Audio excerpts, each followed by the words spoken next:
ये कहानी एक सैनिक की है जो वियतनाम में युद्ध के लिए गया था।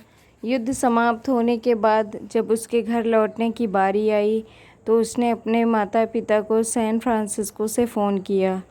माँ और पिताजी, मैं घर आ रहा हूँ, लेकिन घर आने से पहले मुझे आपसे एक बात पूछनी है। मेरा एक दोस्त है जिसे मैं अपने साथ घर लाना चाहता हूँ। क्या मैं उसे ला सकता हूँ? बिल्कुल बेटा, ये भी कोई पूछने की बात है। हमें तुम्हारे दोस्त से मिलकर बहुत खुशी होगी, माता पिता ने जवाब दिया। लेकिन पहले एक बात आप लोग जान लें, सैनिक बोलता गया। युद्ध में वह बहुत बुरी तरह घायल हो गया है। उसने एक बारूदी सुरंग पर पैर रख दिया था और उसमें उसने अपना एक हाथ और पैर गंवा दिया। उसके पास कोई जगह नहीं है जहां वो जा सके, इसलिए मैं उसे अपने साथ रहने के लिए लाना चाहता हूँ। उसकी यह बात सुनकर उसकी माँ बोली, बेटा, तुम्हारे दोस्त के बारे में जानकर बहुत दुख हुआ।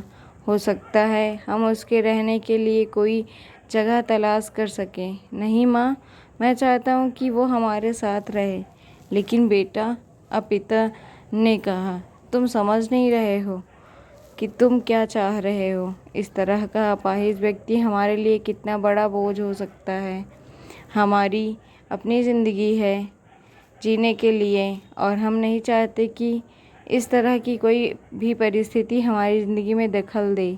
मेरे हिसाब से तुम्हें अकेले घर आना चाहिए और अपने दोस्त को वहीं छोड़ देना चाहिए। वह अपनी ज़िंदगी जीने के लिए कोई ना कोई रास्ता निकाल ही लेगा। सुनकर उस सैनिक ने फ़ोन रख दिया। कुछ दिनों बाद उसके माता पिता को सैन फ्रांसिस्को पुलिस से एक संदेश मिला जिसमें उन्हें बताया गया कि उनके बेटे की एक बिल्डिंग से गिरकर मौत हो गई है। पुलिस के हिसाब से ये एक सुसाइड केस था।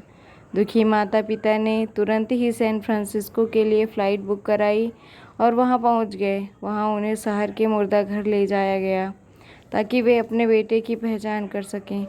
उन्होंने उसकी पहचान कर ली, किंतु ये देखकर उनकी कँपकँपी छूट गई कि उनके बेटे का बस एक पैर और एक हाथ था।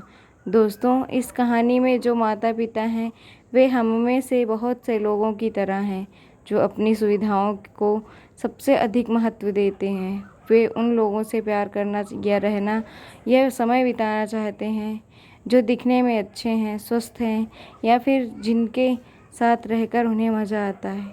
वे ऐसे लोगों को पसंद नहीं करते जो देखने में स्वस्थ, सुंदर या स्मार्ट नहीं है, या जिनके साथ वे मज़ा नहीं कर पाते, या जो किसी भी रूप में उनके लिए असुविधाजनक हैं। वे ऐसे लोगों से दूरी बना कर रखते हैं। लेकिन कभी कभी उनके इसी व्यवहार के कारण उनके सामने ऐसी परिस्थितियां उत्पन्न हो जाती हैं जब उन्हें पछताना पड़ता है। आइए लोगों को वे जैसे हैं वैसे ही अपनाएं। ज़रूरत पड़ने